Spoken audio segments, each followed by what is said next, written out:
kano kakodyo kankakuwe Jordan's the National Back to the Roots nga bulijjo wobeera nga ekifo kyogendako nga teweekakasa sound waayo. Always move with a backup sound. Tambulamuko ne bumontazi bo mmotoka nga bubiri. Tambulamu ne ki-bass beam kyo wobeera ng'okirina ekitonotono.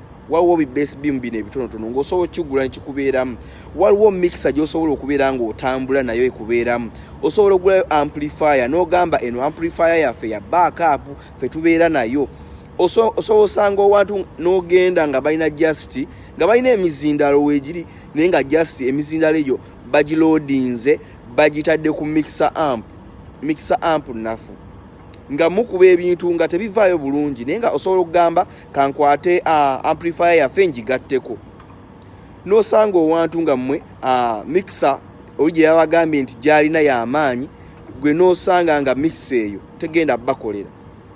Okiraba muganda wange eriyo ne zi mixes zibeera nga tezikyakola ku sound wa live nga teyina bu effects bw'oyagala nga teyawula n'osanga nga mixer gye musanze gye babagambye mbu yakabi nga teyawula bass ku nsasi. Tambulamuko n'ebintu bye ebya backup in case w'osanga nga gy'olaga sound nga si mulungi.